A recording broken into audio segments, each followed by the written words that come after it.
प्रस्तुत काल आपण विवेक चूडामणी ग्रंथ श्लोक क्रमांक 205ला 206ला थांबलेलो होतो. 206 नंबरचा आत्मा काय हा सांगायचा असताना ते सांगतात आत्मस्वरूप काय हे सांगायचे त्यांना. त्यावेळेला ते काय सांगतायत की मध्ये जे आडवे येणार आहेत 5 कोश आहेत, तर त्या मनोमय कोश, मनोमय कोश, अन्नमय कोश, प्राणमय कोश, पहिला अन्नमय कोश, मग नंतर प्राणमय कोश, नंतर मनोमय कोश, काल झाला विज्ञानमय कोश, आणि आज आपण एंट्री मारणार आहे आनंदमय कोशामध्ये. आनंद स्वरूप हे ईश्वराचं स्वरूप आहे, परंतु तो आनंद ईश्वराचा हे आपल्याला का वाटत नाही, ते कोणत्या तरी वस्तूतून भेटतं म्हणून आपल्याला असं वाटतं. म्हणून तो आनंदमय कोश आहे ना, तोही आत्मा नाही होऊ शकत, कारण तो कसा आहे, कंटिन्यू नाही. समजा आता मला ऋषी भेटले तर मग आनंद होणार, कारण ते माझ्या मनासारखं वागतात. ते नाही भेटले तर मग मी थोडासा नॉर्मल होणार. मग हे भेटले म्हणून मला आनंद झाला ना, तो आनंद ईश्वराचा आहे, पण तो तुम्हाला असं वाटतं वस्तू कुठून मिळतोय. मग तो आनंदमय कोश आहे, तो परमात्म्याची छबी तुमच्या अंतःकरणात उमटतोय, परंतु तो तुम्ही नाहीत, कारण तो क्षणिक आहे. भेटले ठीक, उद्या यांचं नाही जमलं का परत, कारण तो जो आनंद आहे तो दुःखाच्या सापेक्ष आनंद आहे, आणि तो जो आनंद आहे ना, तो कोणत्याही वस्तूशिवाय मिळणारा आनंद आहे. असा जो आनंद आहे त्याच्याबद्दल आज आपण पाहणार आहे.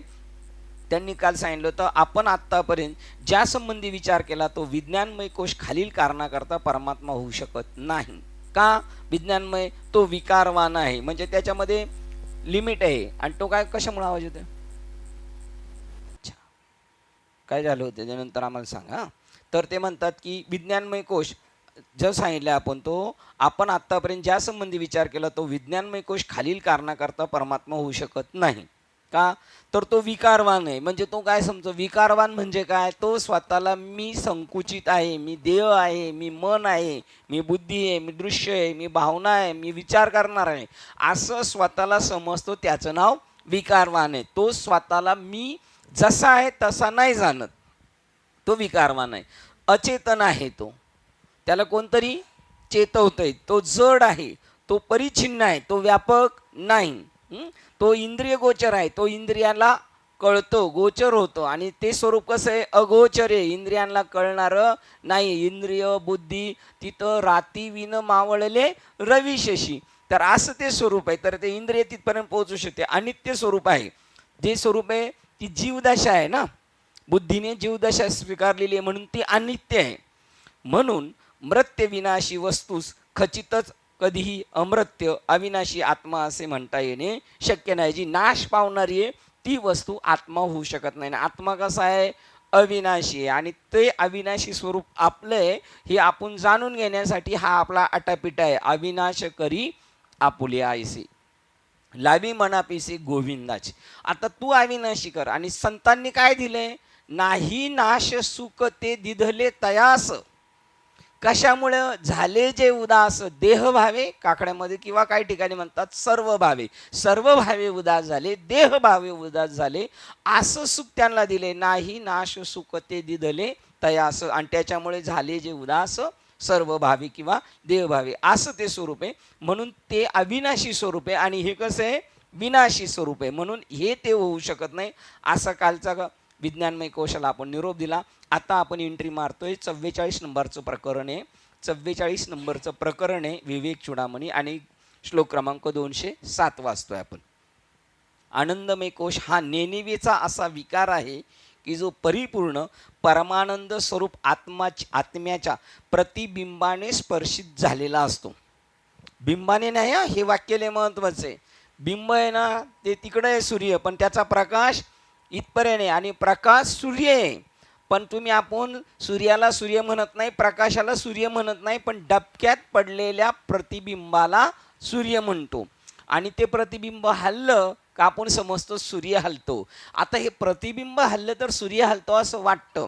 तर आपल्या अंतःकरणातल्या मन बुद्धी वगैरे ह्या ज्या गोष्टी आहेत ना, ते हेलकावे खातात. म्हणजे तो प्रतिबिंब सुद्धा हलत नाही. हलतंय काय, त्या बादलीतलं डबक्यातलं पाणी.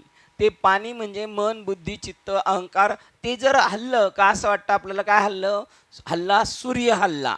सूर्य हल्ले का, तसा आत्मा करतो असं वाटतं, पण आत्मा काही त्याच्यामध्ये लिप्त होत नाही.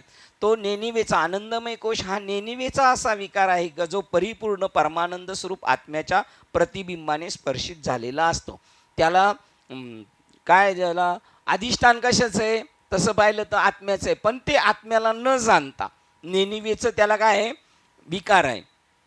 सुख आदी हे त्याचे स्वाभाविक गुण आहेत. कोणाचे? आनंदमय कोशाचे स्वाभाविक गुण काय आहे? सुख आदी त्याचे स्वाभाविक गुण आहे.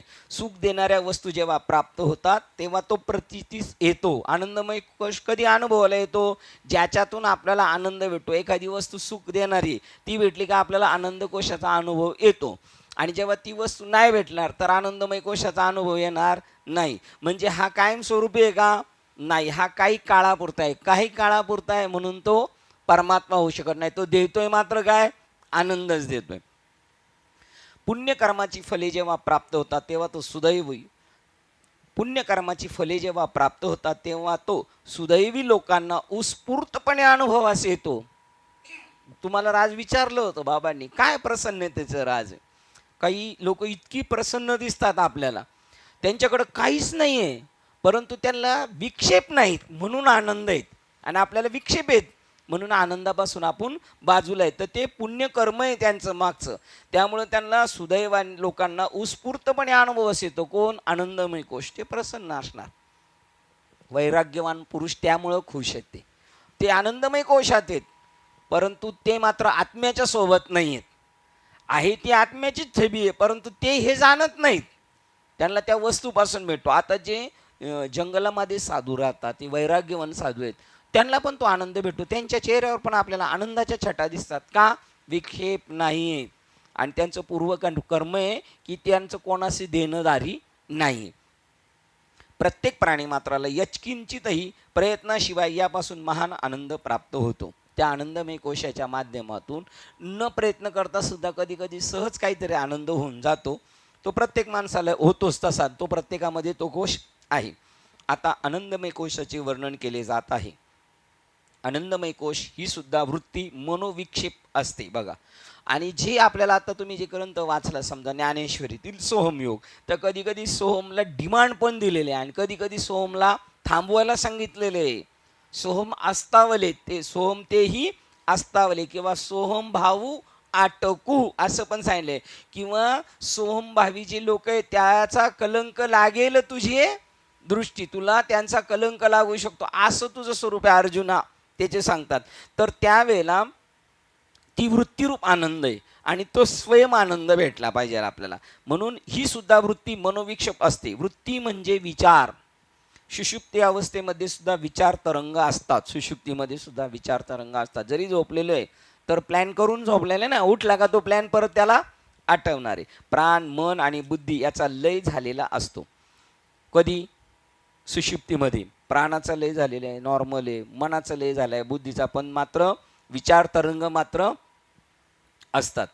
वा व्यक्ती त्याच्या अतीत झालेली असती. कशाच्या? मन बुद्धी प्राणाच्या पलीकडे गेलेली असती. मग ती समाधी अवस्था आहे का? नाही. त्याच्यामध्ये अज्ञान रूपाने ते बुद्धीचे विचार आहेत, परत जागृत झाला का ते प्रगट होणार नाही, तर ती एक समाधीची स्थिती झाली असती. समाधीच्या प्रत्यक्ष क्षणीही देहाची इंद्रिय विषयक कार्य चालू असतात. समाधीच्या प्रत्येक क्षणीही देहाची इंद्रिय विषयक कार्य चालू असतात. आपण समाधीत असणं म्हणजे मूर्छापन्न स्थितीत पडणे, त्याला संत समाधी म्हणत नाही. ताटस्थ्य नाम समाधी त्याची म्हणे ठकली बुद्धी, ती त्रिशुद्धी जाण केवळ मूर्छा आली. तो मूर्छापन्न झालेला आहे परत जागृती आल्यावर. पण समाधी अवस्थेमध्ये अर्जुना देऊन समाधी सवेची घातला महायुद्ध, ही समाधी आपल्याला कळाली पाहिजे. ती ज्ञानदेवा प्रमाण, निवृत्ती देवी ज्ञान आणि समाधी संजीवन हरिपाठ. का मोठ्या ध्येयांना आपल्याला ना असं देवाने किंवा संतांनी आपल्याला पाठवलेलं आहे. आता ते आपण किती पद्धतीने हासिल करतो हे आपल्या मनोवृत्तीवर आहे.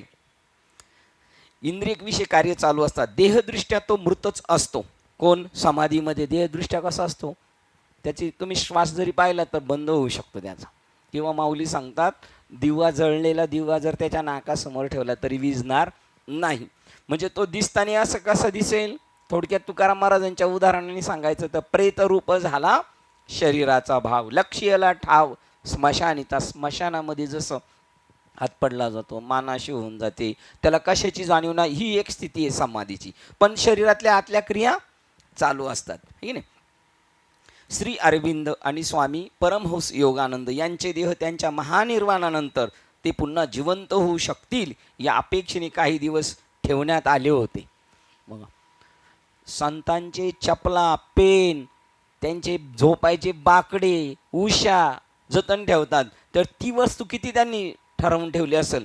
पण ज्यावेळेला त्यांना कळलं का आता हे होऊ शकत नाही, त्यावेळेला ती गोष्ट त्यांनी त्याला विधी केला नाही. तर तोपर्यंत त्यांना असं वाटलं होतं हे उठतील, कारण समाधीमध्ये असू शकतात ना. जे देह जेव्हा कुजू लागतो, बघा, महानिर्वाणानंतर ते पुन्हा जिवंत होऊ शकतील या अपेक्षेने काही दिवस ठेवण्यात आले होते. देह जेव्हा कुजू लागतो तेव्हा त्याची विल्हेवाट लावली जाते. एखादा समाधी अवस्थेत असतो तेव्हा देहरक्षण करणे हे ईश्वराचे आणि निसर्गाचे काम ठरते. त्यामुळं एखाद्या माणसाला आपण समजा आपण आपल्या किंवा एखाद्या महात्म्याने जरी त्याला नामदान दिलं आणि त्यांची जर समाधी लागली तर ती मूर्छापन्न स्थिती दिसू शकते, तो मृत आहे असं वाटू शकतं. त्यावेळेला त्याचं संरक्षण ईश्वरच करणार आहे. आणि एक लक्षात ठेवायचं, ज्याला हे काम करायचं तर नामाने कोणाचंही नुकसान होत नाही. तैसे नव्हे नाम सर्व मार्गा वरिष्ठ आणि येथे काही कष्ट न लगती. काही एखाद्याचा हेतू पुरस्कार जर काही त्यांचे दुराग्रह झाले असेल तर तो एखादा म्हणेल त्याला नव्हतं उठवता येत आणि मी गेलो उठवलं, तूही उठवत नाही आणि तो त्याला झोपवत नाही. ही स्वयं प्रक्रिया होत असती, ही नामाने प्रक्रिया होत असती. साधूची पावर असते, पण ज्या साधूची पावर असते तो असं दाखवत नाही का माझ्या पावरनी हे झालं, त्याच्या मुखरविंदावर कधी येणार पण नाही का त्याच्याने उठत नव्हता मी गेला म्हणून उठवला. अजून तुझा मी कायम आहे. तू एवढे दिवस जरी संतांच्या सोबतीत राहिलाय, हे कोणाबद्दल बोलतोय? त्या पदावरच्या माणसाचं बोलतोय तो. तरी सुद्धा त्याचा मी अजून गेलेला नाही, हे 100%. मी उठवला.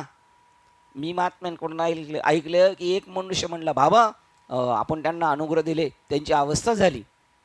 बाबा म्हणले होणार ना, नामाची ती पावर आहे. काय वाक्य आहे हे कळायला सुद्धा तेवढी बुद्धी पाहिजे. होणार ना. त्याचं खच्चीकरण नाही केलं, पण त्याला उत्तर परफेक्ट दिलं. कोणामुळे झाली ती स्थिती? नामामुळे. असे काही बहादर आहेत, हा दिलंय पण थांबवता आलं पाहिजे. थांबवणं तुझ्या हातात आहे, चालू करणं तुझ्या हातात आहे. कर ना मग बाकीच्यांचं, ज्यांची होत नाही, जे रोज दिवसभर तुमच्याकडे येऊन बोलतात तर आमची होत नाही. ते ज्ञानेश्वर महाराजांची एक ओळ आहे, सांगता येईल 18व्या अध्यायामध्ये. त्या सुखाची ऐशी जाती ती आपणच धरी शांती. बघा, ती स्वतःच ओपन होते आणि ती स्वतःच शांत होते. कोणी तिला शांत करू शकत नाही आणि कोणी ती प्रदान करू शकत नाही. आणि तत्वगुरु असल्यामुळे ती गोष्ट ती घडून आणत असते. आपल्याला जरी वाटतं, आपल्याला एखादं म्हणतो बाबा तुमच्यामुळं झालं, पण आपण डोक्यात ठेवायचं हे आपल्यामुळं झालेलं नाही, त्याचं पूर्वपुण्य आहे. आपण वेळ दिलाय, तो कोणासाठी दिलाय? आज आपण हा जो वेळ देतोय हे कोणासाठी देतोय? आपुल्यासाठी देतोय. आपण स्वतःसाठी करतो. मेहरबानीची भाषा नाही, कारण जो तो करतोय ना स्वतःसाठी करतोय. आता बाबा आले होते, आपण जरी म्हणलो तरी ते काय म्हणले, नाही हे कोणतरी करून घेते. त्या यंत्राकडून ते करून घेत असतो आणि त्या यंत्राने तेवढंच समजायचं असतं. त्या आनंदाची जाती अशी ते स्वयंच शांती धरतं आणि स्वयं प्रगट होतं. तया सुखाची ऐशी जाती जी आपणच धरी शांती. मग पुढं ती देहस्मृती लाधली तेने, तो मूळ अवस्थेत आहे, तो मूर्छापन्न स्थिती ते नवे प्रेत रूप झाला शरीराचा भाव. दुसरी लोक म्हणतील गेली. आणि जर दुराग्रातली लोक असतील तर कशाला करतो हे काम, तुझ्याच्याने होत नाही, तर हे तुझ्याच्याने होत नाही, हे सगळा वृक्षाचे पान हाले ज्याची सत्ता, तिथं राहिलं कुठे आणतात येथे. पण माणसाची देह चालवी आणता मीच एक करता म्हणू नाही. तया सुखाची ऐशी जाती जी आपणच धरी शांती. ती वृत्ती उचलते आणि आपोआप परत शांत होते. अशी किती लोक आहेत ज्यांची पुन्हा भेटगाठ नाही होत. रोज जंगलात पाणी भरताना वावरात स्थिती करत असतात, एकटेच घरात असतात. अशी किती अनुभव आहेत. ते म्हणले आमच्या घरच्यांना किती गूढ गम्य पद्धतीने लोक ज्ञान करतात आणि स्वीकारतात. काय अधिकार गाजवतात. अधिकार गाजवायचं तर काळावर अधिकार गाजवून दाखवावा माणसाने. आपल्यापेक्षा कनिष्ठांवर अधिकार गाजवणे त्याला अधिकार नाही म्हणत. आपल्यापेक्षा वरिष्ठांवर अधिकार गाजवावा माणसाने. आपली अशी उंची झाली पाहिजे, आपण एंट्री मारल्यानंतर ज्येष्ठ श्रेष्ठ म्हणले पाहिजेत, या बसा.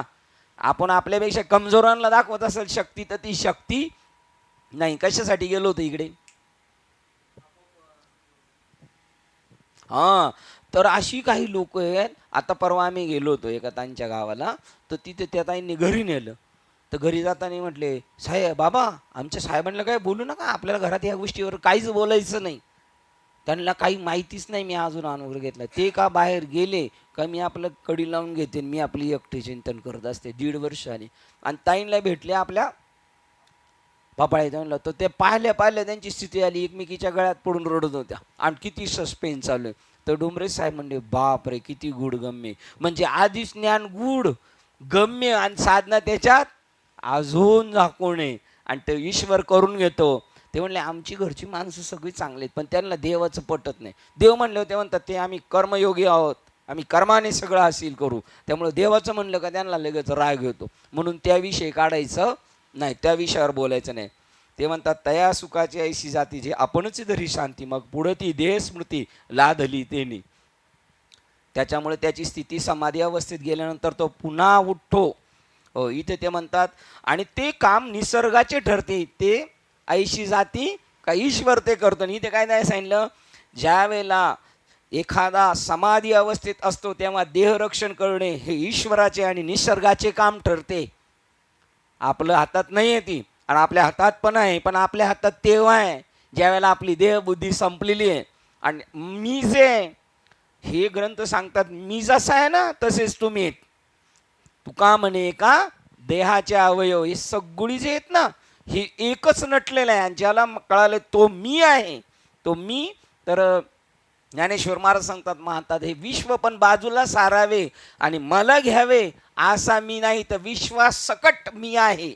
आणि तो मी किती आहेत? असे मी किती आहेत? एक आहेत का अनेक आहेत? असे मी एकच मी आहे. तुमचा मी, माझा मी, सगळ्यांचा एक मी आहे. नाही तर ते नाव घेऊन म्हटले असते ज्ञानेश्वर महाराज, आहे मी हा कोण? रवींद्र एलकर करावा विचार. आहे मी कोण? अरुण शिंदे करावा विचार. बस त्यांनी एक जनरल ठोका टाकलेला आहे, काय आहे मी हा कोण? करावा विचार. म्हणे ज्ञानेश्वर प्रत्येकाचा मी आहे ना, तो वासुदेव तत्वत आहे. आणि त्यावेळेला मग त्या समाधी अवस्थेत तेव्हा देहरक्षण करणे हे ईश्वराचे किंवा निसर्गाचे काम ठरते. आता ईश्वर आणि निसर्ग जवळजवळ एक, पण काही लोकांना ते समजावं म्हणून, कारण हे विद्वान लोक आलेले असतात ना, ते देव नाही निसर्ग. बरं निसर्गाचं नाही, लहान बाळ आहे ना, त्याचं 4 की 5 वर्ष मी ऐकलेले, तुम्ही कोण ऐकलं असेल तर परत द्या, त्याचं लहानपणचं रक्षण ईश्वर करत असतं. त्यांनी सापाला धरू द्या ना, मांजरीला चुरगाळू दे ना, पार तिला असे मनगती दाबू दे तरी ती त्याला चावणार नाही. कुत्र्याच्या तोंडात हात घालू द्या ना, त्याचं रक्षण ईश्वर करत असतो. कारण ते निरागस आहे, त्याला त्याची काही जाण नाही, तेव्हा तो ईश्वर सांभाळत असतो त्याला. बरं 5 वर्षाला सांभाळतो, समाधीतल्यांना असतो सांभाळतो. आणि बाकीचे जे भरसणलेले त्यांना कोण सांभाळते? सकळ जीवांचा करी तो सांभाळ, तुझं मोकलीलं ऐसे नाही. पण ते पायरी पायरीने सांगतात, हा तुझा सांभाळ देव करील, तू असं कर, तुझा करील. आणि मामचा अरे आपला बी तोच करत असतो. उदाहरण देतात, व्यक्तीच्या देहाचे कर्म संपलेले नसेल तर त्याच्या भावी उपयोगाकरता त्याचे निसर्गाकडून संरक्षण केले जाते. एखाद्याला जर जिवंत ठेवायचे आणि त्याच्याकडून काही कर्म करून घ्यायचं आहे, तर भगवंत त्याचे श्वास तेवढे जतनच करून ठेवतो. आणि ज्याचं काम संपलंय त्याला घेऊन जाईल काही निमित्त करून, व ते टिकवले जाते. बघा निसर्गाकडून त्याचे संरक्षण, कारण त्याच्या देहाकडून तेवढं काम करून घ्यायचं म्हणून ते टिकवले जाते. आणि निसर्गाकडून त्याचं संरक्षण केले जाते आणि ते टिकवले जाते. समाधी ही अशी अवस्था आहे की ज्यामध्ये सर्व वृत्ती थांबवलेल्या असतात, थांबलेल्या असतात. बस सगळं स्टॉप, काहीच नाही मनातले सगळं. आणि जी निरागस त्याने, म्हणून त्यांनी सांगितलं की जर तुला समाधीचा अनुभव घ्यायचा असेल तर काय कर, उगार आहे निवांत बस, उगार आहे शांत राहा, निवांत राहा. आणि जर धावपळ करशील, मला असं करायचंय, जेव्हा ध्यानाला बसायचं ना तेव्हा पण आपण अशाच निस्पृह भावनेने बसायचं. मी देवा तुझ्यासाठी करतोय, माझी स्थिती होऊ अन्यथा न होऊ या भावनेने बसायचंय. तो करणार, कारण सगळं तोच करतोय. आपण कर म्हटलं म्हणून होणार नाही ना आपण नको म्हटलं म्हणून होणार नाही. त्या सगळ्या वृत्ती थांबलेल्या असतात. सुषुप्ती म्हणजे समाधी नव्हे, सुषुप्तीमध्ये सुद्धा बुद्धीमध्ये सूक्ष्म वृत्ती असतात. सुषुप्ती म्हणजे गाढ निद्रा. त्यावेळेला जग मावळलेले पण आपलं मन मावळलेलं नसतं, त्याच्यात सगळं ते सेव्ह झालेलं जागा झालं का. मग त्यावेळेला समाधी म्हणजे असं आहे का या सगळ्याचा विसर पडतो 100% पडतो. एक ह्या समाधीमध्ये पडतो विसर सगळ्याचा, आणि एक चालता बोलता सुद्धा समाधीत सगळ्याचा विसर पडतो. आणि हे सगळं विसरल्याशिवाय मोक्ष मिळू शकत नाही आणि मानवी जीवन सफल होऊ शकत नाही. हे विसरल्याशिवाय झोप तरी लागते का रात्रीची? काही जरी एखादं खुसपट डोक्यात असलं तर झोप लागणार नाही. हे जेव्हा सगळं विसरणार तेव्हा नित्याची झोप सांगते, जर हे सगळं विसरलं तर मी तुला एक दिवसाची शांती देऊ शकते. आणि जे अनेक जन्मजन्मांतराची जर शांती प्राप्त करायची तर हे सगळं विसरावं लागेल. या वृत्तींना आपण आनंद वृत्ती म्हणू शकतो. मानवास अंतर्यामी मिळणारे सुख हे मनोविक्षेपाच्या व्यस्त प्रमाणात असते. बघा, मानवाला मिळणारे सुख हे मनोविक्षेपाच्या व्यस्त प्रमाणात असते. मन प्रसन्न असू द्या, शांत असू द्या, आनंद जास्त. मन जर विचलित असलं का चिडचिड वाढणार आणि आनंद हिरावून नेणार. सामान्यतः आपल्या दैनंदिन जीवनात अविरत कष्टाची आणि तणावाची आपणास सवय असते. आपल्या जीवनात ज्या क्षणी मनोविक्षेप तुलनात्मकदृष्ट्या कमी प्रमाणात असतात तो सापेक्षतेने जास्त सुखाचा क्षण असतो. सुख आहे पण सापेक्ष कशाच्यामुळं?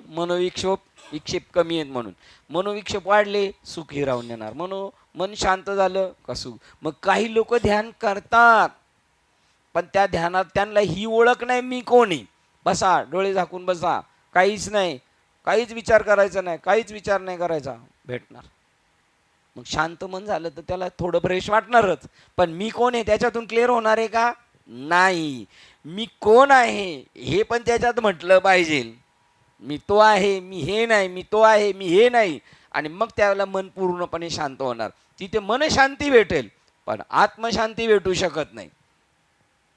सामान्यतः आपल्या मनोविक्षेप तुलनात्मकदृष्ट्या कमी प्रमाणात असतात. तो सापेक्षतेने जास्त सुखाचा क्षण आहे. आपल्या अंतःकरणात जेव्हा नगण्य विक्षेप असतात तेव्हाच तो आपला सर्वात जास्त सुखाचा क्षण असतो. काहीच विक्षेप नाही तेव्हा समजायचं जास्त सुख आहे.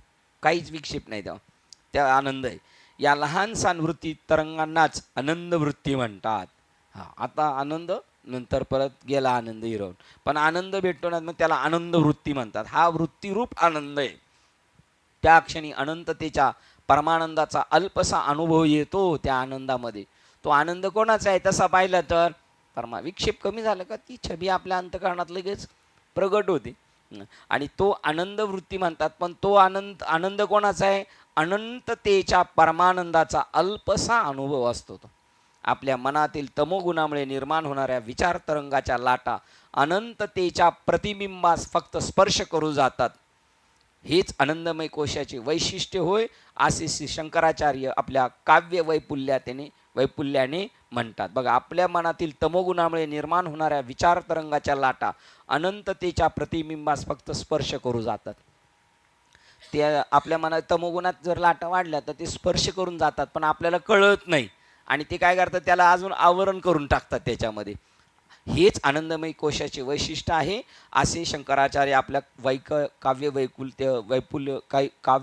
वैपुल्याने म्हणतात. आणि बिंबास नाही, बिंबास झालं तर ओरिजिनल सुख, पण प्रतिबिंबामुळं आनंद होते म्हणून तो विकारवान आहे आणि संकुचित आहे.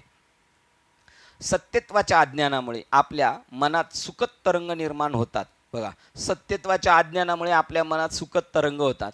आता तो आनंद मिळालाय पण तो आत्म्याचा मिळालेला आहे का? नाही, वस्तूकडून मिळालेला आहे. मग तो सत्यत्वाच्या अज्ञानामुळे आपल्या मनात सुखद तरंग निर्माण होतात. थोडा होतो पण तो कशाचा आनंद आहे? ज्ञानाचा आहे का अज्ञानाचा आहे? अज्ञानाचा. कोणत्या अज्ञानाचा आहे? परमात्म स्वरूपाच्या विस्मरणाचा. म्हणजे परमात्म स्वरूपाच्या म्हणण्यापेक्षा आपल्या स्वरूपाच्या विस्मरणाचा तो आनंद आहे अज्ञानातला.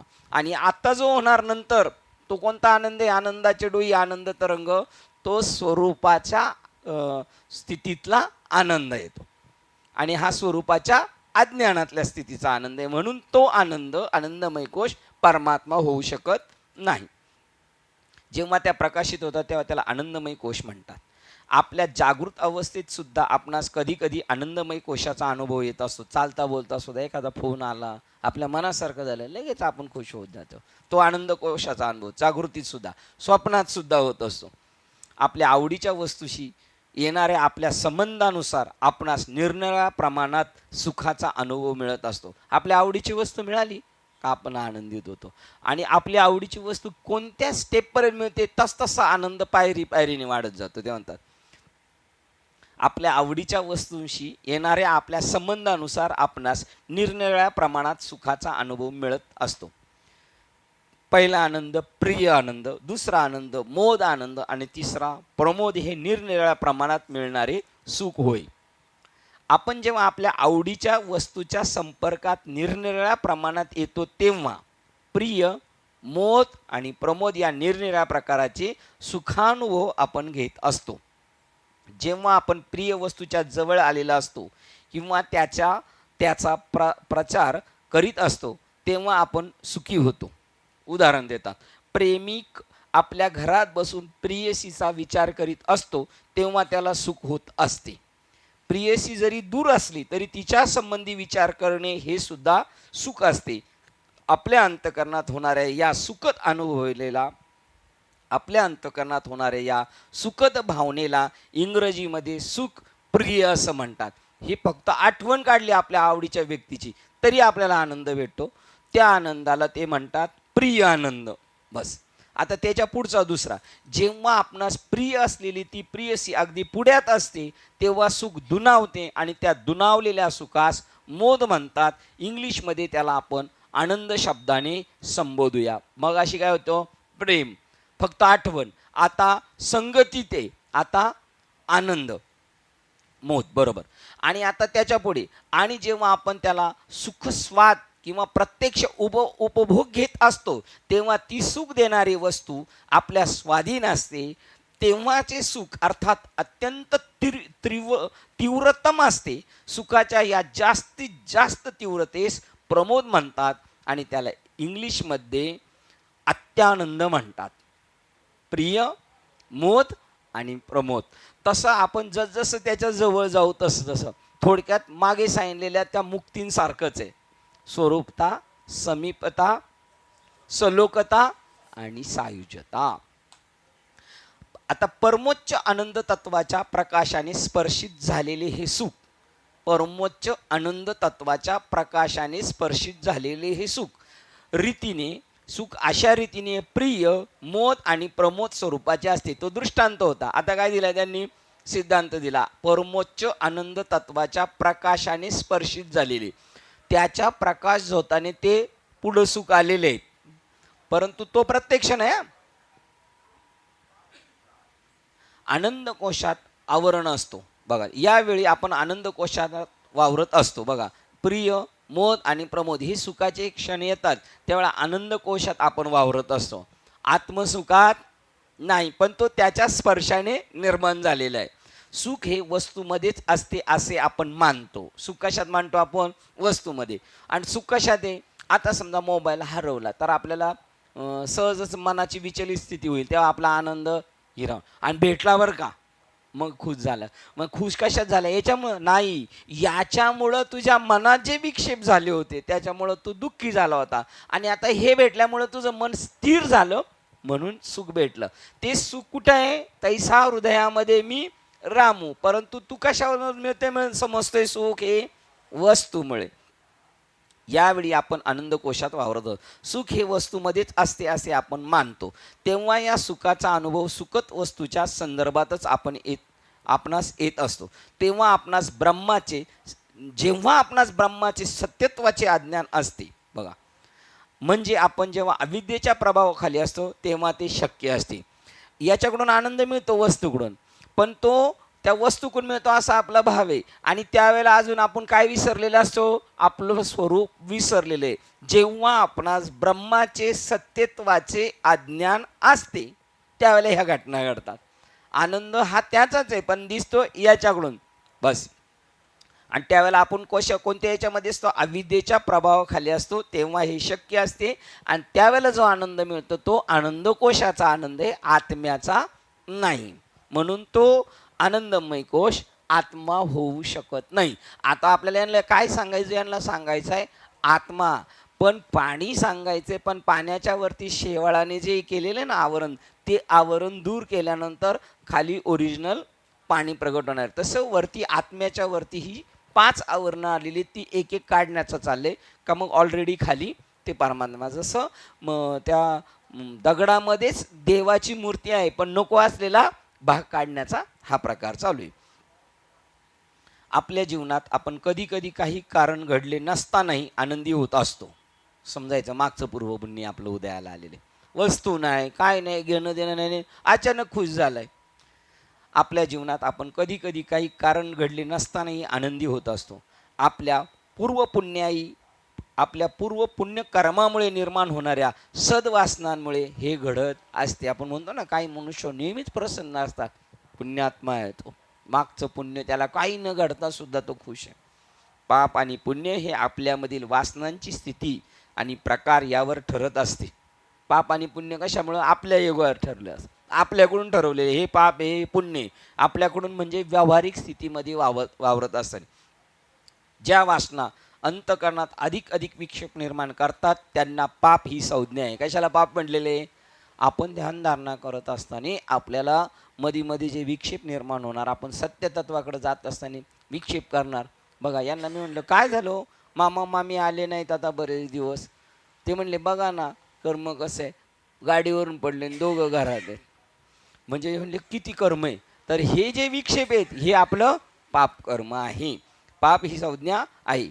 अधिक अधिक विक्षेप निर्माण करतात त्यांना पाप ही संज्ञा आहे. त्या शांती आणि प्रसन्नता निर्माण करतात त्यांना पुण्य म्हणतात. काही यांची पुण्याची व्याख्या कशी आहे?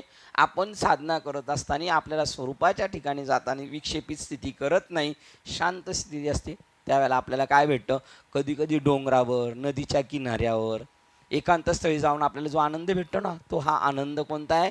पुण्याचा आनंद आहे, म्हणजे विक्षेप नाहीत. अशा सद्वासना त्या व्यक्तीमध्ये जेव्हा अधिक अधिक असतात तेव्हा त्याच्या मनाची स्थिती जास्त प्रसन्न होत जाईल. कोणते विक्षेप कमी आहेत, मग स्थिती पटकन होत जाईल. जेव्हा मनात जास्त शांतचित्तता असते तेव्हा अधिक आनंदाचा अनुभव येणारच. एखाद्या वृक्षातळी बसलेला, अगदी नखशिकांत थंडीने कुडकुडणारा, पुढचे जेवण कसे मिळणार याची कल्पना नसूनही तो महापुरुष अत्यंत सुखीच नव्हे तर अत्यानंदी असतो असे आपणास दिसते. कोणता आनंद सांगितलाय मागचा? अत्यानंद कधी होतो? आपली आवडती वस्तू आठवण केली, प्रेम जवळ आहे, मोद, आणि अगदी त्या व्यक्तीशी आपण आपला जो काही संबंध असेल तो उपभोगतोय त्यावेळेला प्रमोद, त्याला याच्यामध्ये अत्यानंद म्हणतात. हा अत्यानंद हा काहीच नाही, याच्याकडं थंडीने कुडकुडतोय, झाडाखाली बसलाय, घर नाही, पावसाचे दिवस आहे, थंडीने कुडकुडतोय आणि संध्याकाळी जेवायला मिळेल का नाही याची काहीच काळजी नाही, तरी तो प्रसन्न आहे. मागील पुण्यजन्माची संपत्ती, विक्षेप नाही. ते सुख त्याला त्याच्या अंतकरणातील पुण्यामुळे लाभत असते. अशी सुखे जेव्हा अनुभवली जातात तेव्हा तो आनंदमय कोशाच्या प्रभावाखाली असतो. आनंदमय कोश अज्ञानाचा बनलेला असतो. बघा, काही काही वेडी माणसं सुद्धा आनंदी आहेत, त्यांना काही घेणं देणं नाही, ते पण आहेत, पण कशामुळे? अज्ञानाचा बनलेले आहे. त्यांना सत्य स्वरूपाचं अज्ञान आहे आणि ह्या लटक्या स्वरूपाबद्दल सुद्धा काय त्यांना अज्ञान आहे, त्यामुळं ते सुखामध्ये आहेत. आनंदमय कोश अज्ञानाचा बनलेला असतो, त्यामध्ये निश्चित सुखाचा भावरूप आनंद नसतो. त्या अवस्थेत जर काही अनुभवायस मिळत असेल तर फक्त दुःख रहित्य. बघा, या अवस्थेत जर काही अनुभवास मिळत असेल तर फक्त दुःख रहित्य सुख, म्हणजे हे फार थोड्यांना समजेल. हे चाललेलं समजेल कोणला? फार थोड्यांना. कोणताच विक्षेप नाही त्याला, आणि त्या अनुभवात जे मिळतंय ना ते कोणतंही दुःख रहित्य सुख. आता आपल्याला जे सुख मिळतंय ते दुःख सापेक्ष सुख आहे, पण दुःखाच्या ते एक आत्म्याचं सुख आहे. ते वैराग्यवान लोकांना, ज्यांचं या समाजाशी संबंध तुटलेला आहे त्यांना आहे, पण ते ह्या जगात वावरतात, त्यांना विरक्ती झालेली आहे. त्यांना ते सुख म्हणजे काय हे फार थोड्यांना समजते. आपणा जे काही माहीत असते ते एकतर दुःख किंवा अल्पसा अभाव. कशाचा? दुःखाचा अभाव असला का आपण कसे बरे आहोत. क्लेश किंवा त्याचा अभाव असतो. खरे सुख आपणापैकी फार थोड्यांना माहीत असते. बघा, खरे सुख बरं कोणला म्हणतात? आपणापैकी आनंदमय कोशापर्यंत पोहोचलेल्या व्यक्तीला म्हणतात. जरी सुख भेटतंय तरी आत्म्याचं नाही. पण आतून वाटतंय सुख पाहिजे म्हणून सुखालागी करशी तळमळ. तरी तू पंढरीशी जाय. बरं त्यांनी जर विचारलं, पंढरीतल्या लोकांना विचारलं, तुम्ही सुखी? ते म्हणले नाही. तुम्ही किती दिवस असता? म्हणले काय पाहुणे रावळ्यांकडे जर कुठं मुंबई पुण्याला गेलो तर, नाही तर 365 मधले कमीत कमी 300 दिवस तर असतोच. मग सुख आहे का? मग पंढरीशी जाय म्हणजे काय? त्या विचाराशी समरस हो, त्या स्वरूपाशी समरस हो.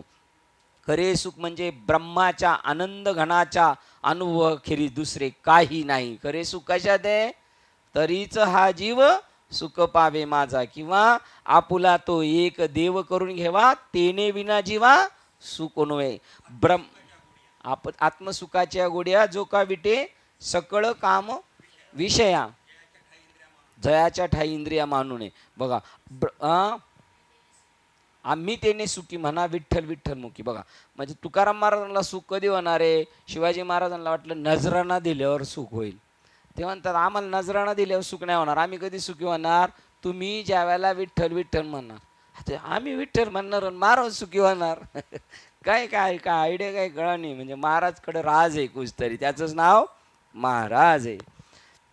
खरे सुख म्हणजे ब्रह्माच्या आनंदघनाच्या अनुभवाखेरीज दुसरे काही नाही. नित्य एकजिन्सी आनंद हे ब्रह्माचे स्वरूप आहे. ही सच्चित आनंद आहे ना, हे बी थोडंसं अलीकडचं सांगितलंय, त्याच्याही पेक्षा तो आनंद आहे. आपणास त्याचा अनुभव येत नाही. जास्तीत जास्त आपणास जे अनुभवास मिळते ते म्हणजे विक्षेपाचा सापेक्ष अभाव. त्यालाच आनंदमय कोश म्हणतात. आपण आहे ना आनंदित, पण आपल्याला कशाचा आनंद आहे? अज्ञानातला आनंद आहे. अज्ञानातला आनंद आहे म्हणजे कशाचा? स्वरूपाच्या अज्ञानाचा आनंद आहे.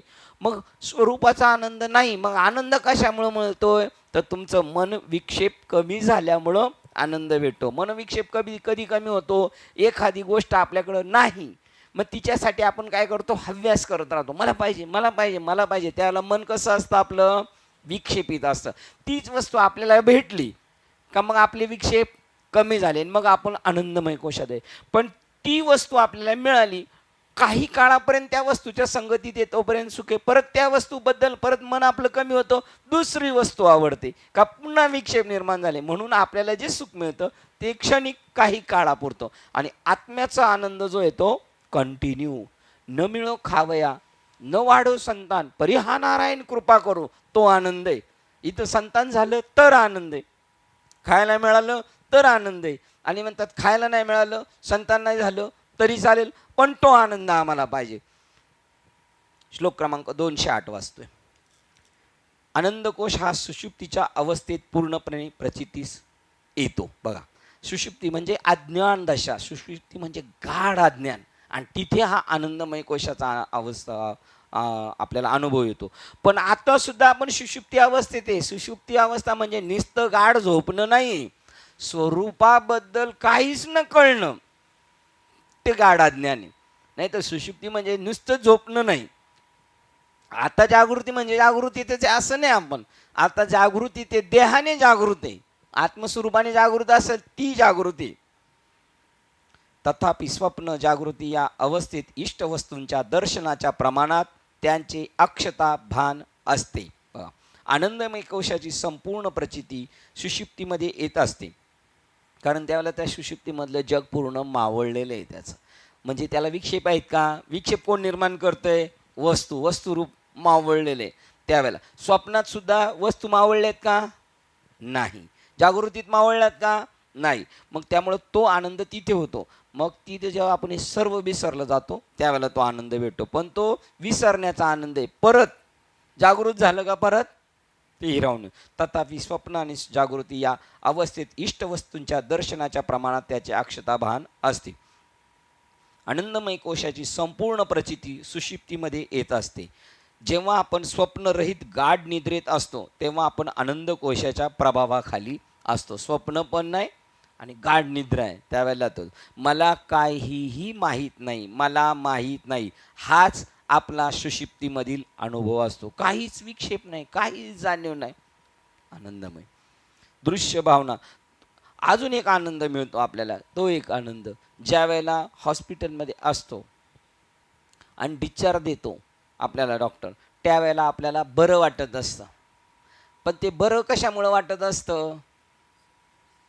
औषधांमुळं. औषध कोणती दिलेली ती? काय म्हणतात, अँटीबायोटिक काय म्हणतात ते?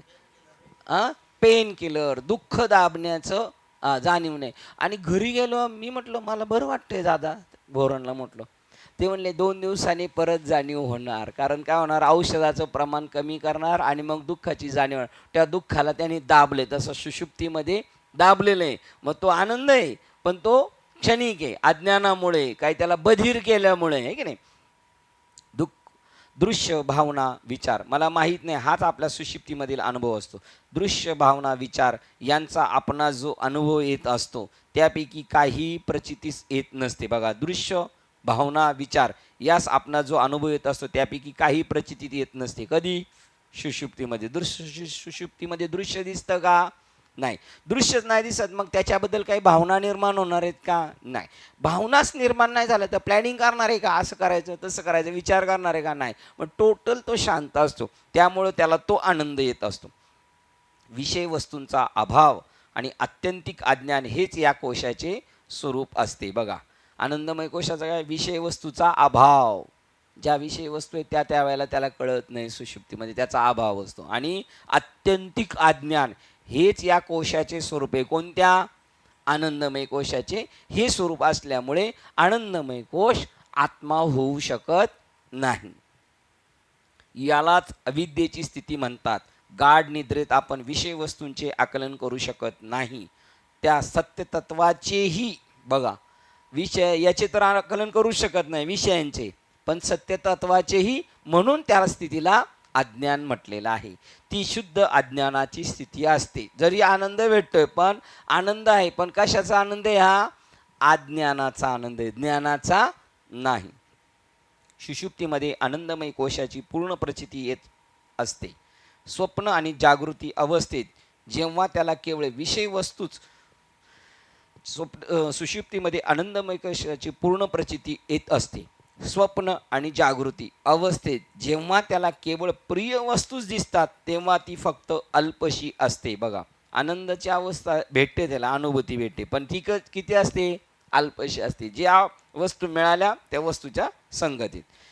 शरीर, मन आणि बुद्धी पातळीवर जेव्हा आपण आपल्या वासनांना पोषक अशा परिसरात असतो तेव्हा आपल्या मनाचे विक्षेप तात्पुरते शांत झालेले असतात. बघा, शरीर, मन, बुद्धी पातळी जेव्हा आपण आपल्या वासनांना पोषक अशा परिसरात असतो, परिसरात म्हणजे पोषक, आपल्याला जी वस्तू पाहिजे ती वस्तू आपल्याला मिळाली का मग आपण त्यावेळेला विक्षेप कमी असतात आणि त्यामुळं आपल्याला असं वाटतं मी आनंदी आहे, पण तो आनंदमय कोश अज्ञानातला आहे, आत्मस्वरूपाचा नाही. अशा क्षणी आपणास आनंद ज्योतीचे लुकलुकणे अनुभवास येते. विक्षेप कमी कमी, आपल्या ज्या विषय वासना अपेक्षा आहेत त्या मिळालेल्या आहेत आपल्याला, त्यामुळं आपल्याला विक्षेप कमी आहे आणि त्यावेळेला लुकलुकता आनंद भेटतोय आणि तो आनंदमय कोशाचा आनंद आहे. अशा क्षणी आपणास आनंद ज्योतीचे लुकलुकणे अनुभवास येते. परंतु आनंदमय कोशाचे हे किंचित दर्शन असते. हा आनंद आपल्या भोवतालच्या वस्तू आणि परिस्थिती यावर अवलंबून असतो, त्याला विषयानंद म्हणतात. त्याचं दुसरं नाव मिळते आपल्याला, या जगात पण आनंद मिळतो, पण तो कोणता आनंद आहे? आपल्याला विषयाचा आनंद आहे, अज्ञानाचा आनंद आहे. आपल्याला ज्या वस्तू मिळाल्या त्या ज्या हव्या होत्या त्यामुळं आपलं मन विक्षेपित कमी झाले म्हणून आनंद आहे, तो आत्म्याचा आनंद नाही. म्हणून त्यावेळेला काही ठिकाणी ते म्हणतात, जगी सर्व सुखी असा कोण आहे, विचारी म्हणा तो. या सुखात कोण आहे? या सुखात एकदम अल्पज्ञ. विषय सुखापासून जो आनंद आपण आनंद उपभोगतो तो या अनंत अत्यानंदाच्या सागरातील केवळ एक बिंदू होय.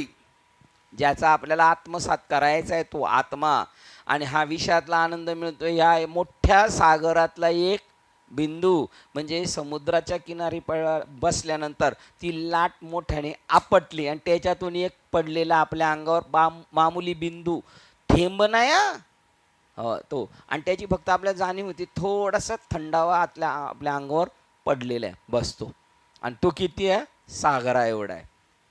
209 क्रमांकाचा श्लोक वाचतोय. हा आनंदमय कोश, म्हणून तो आनंदमय कोश आत्मा नाही. तो आनंद कसा आहे, सागरा एवढा आहे, आणि हा कसा आहे, बिंदू एवढा आहे. म्हणून हा आनंदमय कोश आत्मा होऊ शकत नाही. हा आनंदमय कोश हाच उपाधी असल्यामुळे, तो पूर्व सुकृत कर्मामुळे निर्माण झालेल्या प्रकृतीचा विकार असल्यामुळे, तो स्वतःच विकारवान असतात अशा इतर कोशामध्ये ऋतून बसलेला असल्यामुळे परमोच्च आत्मतत्व होऊ शकत नाही. तो स्वतः विकारवान आहे, तो मागच्या कर्मामुळे तो विकारी झालेला आहे, त्यामुळं तो आत्मा होऊ शकत नाही. आत्मा याच्यापेक्षा वेगळा आहे ना. आत्मा कसा आहे ते आपण पुढे पाहणार आहे. आता ह्या शेवटचा याचा श्लोकात, या 2 श्लोकामध्ये ते एंड करणार आहे की आत्मा, आनंदमय कोश आत्मा कसा नाही. खालील कारणाकरता हा आनंदमय कोश सुद्धा आत्मा होऊ शकत नाही. काय कारण आहे? पहिलं कारण त्याला उपाधी आहेत. कोणाला? त्या कोशाला. तो सीमित उपाधीत आहे, बारीक आहे, तो छोटा आहे, तो नित्य नव्हे. तो आनंद कसा आहे? क्षणिक आहे, सीमित आहे. काही क्षणी त्याची प्रचिती येते आनंदाची, तर दुसऱ्या क्षणी येत नाही. आणि तो आत्मा कसा आहे? नित्यानंद स्वरूप आहे, त्यामुळे तो हा नाही. म्हणून आनंदमय कोश सदा स्थित असे आत्मतत्व नव्हे. तो कसा? कंटिन्यू सदा शिवे, आणि हा कधीतरी शिवे, त्यामुळं हा आत्मानंद होऊ शकत नाही. दुसरा कारण तो प्रकृतीचा विकार आहे. या विकारी प्रकृती, ही प्रकृती म्हणजे मी, आणि तो आनंद माझा, म्हणून तो विकारलेला. तोच आनंद जर म्हणलं ब्रह्मचैतन्याचा आहे, तो विकार रहित आहे, आणि हा विकार सहित आहे. तो प्रकृतीचा विकार आहे, तो म्हणजे प्रकृतीची सूक्ष्म अभिव्यक्ती आहे. इच्छा ही स्थूलतर कर्म ही स्थूलतम अभिव्यक्ती होय. बघा, इच्छा ही स्थूलतर कर्म, आपली इच्छा ही कर्मामध्ये स्थूलतर कर्म, आणि त्या स्थूलतम अभिव्यक्ती होय, त्याच्यातून ती प्रगट झालेली आहे तो आनंद. वासनांनी बनलेल्या कारण शरीरात या आनंदमय कोशाचा अंतर्भाव होतो. हा आनंदमय कोश कुठे आहे? वासनांनी बनलेल्या कारण शरीर आहे, आणि त्या वासना थोड्या वेळेस शांत झाल्या का त्यावेळेला त्याला अनुभूती येते. म्हणून हा सापेक्ष आहे. त्या जर असल्या करायला आनंद मिळत नाही. आणि तो जो आनंद आहे ना, तो वासना रहित आहे, वस्तू रहित आहे. म्हणून हा कोश आत्मानंद होऊ शकत नाही. आनंद आहे, पण हा तसा आनंद नाही. त्या वासना मुळी शरीर, मन, बुद्धी यासारखे प्रकृतीचे विकार होत. शरीर ही प्रकृती विकार आहे, आणि त्या विकाराचे हे विकार आहेत. कोण? मन, बुद्धी वगैरे. आणि म्हणून आनंदमय कोश हा विकाररहित आत्मा होऊ शकत नाही. तिसरा प्रकार सांगतात, पूर्व सुकृत आणि पुण्यकर्म याचे फल म्हणून त्याची प्रचिती येत असते. आनंदमय कोशात भेटतो आनंद का? मागचं कर्म चांगलं होतं, त्यामुळे ह्या जीवनात काही विक्षेप काय आहेत? कमी आहेत, आणि कमी विक्षेप आहेत. आणि जर एखाद्या वस्तूबद्दल ॲट्रॅक्शन असेल तर ती वस्तू पण भेटती, आणि त्यामुळे ते पूर्वकर्मामुळे भेटल्यामुळं तो तिथं अभिव्यक्त होत असतो. कोण? आनंदमय कोश. म्हणजे तो कार्यप्रकारात मोडतो हा कर्मामुळे, आणि तो आनंद बिगर कर्माचा आहे. कोणत्याही कर्माने तो मिळत नाही, कोणत्याही साधनाने मिळत नाही. सिद्ध असता का निमावे साधनावरी, तया उमपा मापका घालावे. सिद्ध असता का मज अव्यक्ता व्यक्त का मानावे, सिद्ध असता का निमावे साधनावरी. कारण तो स्वयंभू आहे, आणि हा कशाने तरी प्राप्त होणार आहे. त्याच्यामुळे कार्यप्रकार व वासना प्रकार संभवतात. तो कार्यप्रकारात मोडतो, कारण प्रकारात नव्हे. बघा, कार्यप्रकारात मोडतो. या कार्याच्या अनुषंगाने, कारणाकडून नाही आनंद आहे, परमात्म्याकडून आनंद नाही. त्यामुळे कार्यप्रकार व वासना प्रकार संभवतात, परंतु तो मात्र पूर्वकर्माचे फल होय.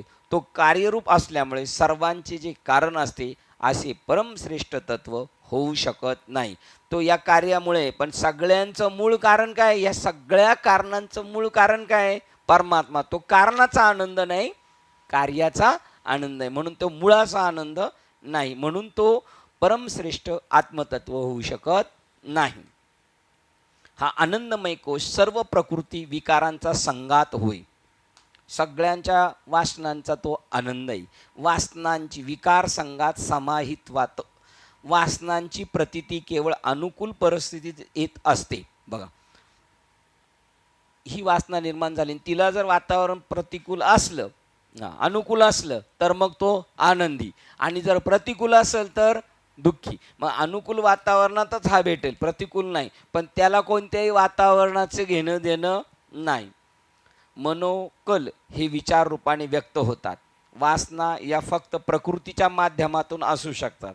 मन विचार करतं आणि वासना प्रकृतीच्या रूपातून असतात. म्हणून आनंदमय कोश हा नेहमी प्रकृतीच्या संघाताने युक्त असतो आणि तो आनंद प्रकृती विरहित आनंद आहे.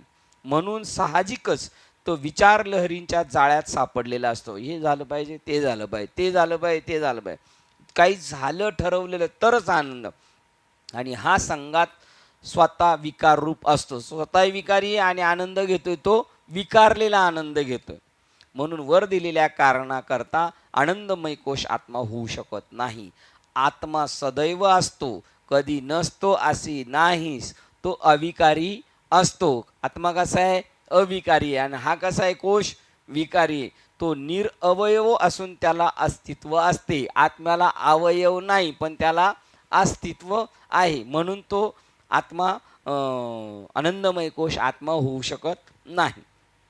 आता 210 नंबरचा श्लोक सांगतात, अधिकृत शास्त्रग्रंथावर आधारलेल्या युक्तिवादाने या 5 कोशाचा निराश केल्यानंतर मग आता आपल्याला उर्वरित काम काय राहिलेलं आहे? 5 कोशांचा निराश कशासाठी केला होता? स्वरूपाचं ज्ञान व्हावं म्हणून. मग आता खाली जी शिल्लक राहिलेली वस्तू आहे ना, ती आत्मा आहे. आता तो कसा कळून घ्यायचा आहे बघा. आता बुद्धी किती अलर्ट पाहिजे आपली. अधिकृत शास्त्रग्रंथावर आधारलेल्या युक्तिवादाने, म्हणजे काही अधिकृत ग्रंथ आहेत काही, आणि काही अनाधिकृत आहेत. ही अधिकृत ग्रंथाने आधारलेल्या युक्तिवादाने या 5 कोशांचा निराश केल्यानंतर या प्रक्रियेच्या शिखरावर काही शिल्लक राहत असेल तर ते परिपूर्ण ज्ञानस्वरूप साक्षी आत्मतत्वच. आता खाली काही शिल्लक राहिलंय? आत्मा. आता तो आपल्याला कसा काय कॅप्चर करायचा आहे बघा. आता तो पुढच्या श्लोकात येते, आत्तापर्यंत आपण अन्नमय, प्राणमय, मनोमय, विज्ञानमय आणि आनंदमय कोशाची माहिती मिळून त्याची कार्यशक्ती, स्वरूप आणि कार्य समजून घेतली. यावरून आपणास असे आढळले की त्यापैकी एकही कोश म्हणजे सत्यतत्व नाही.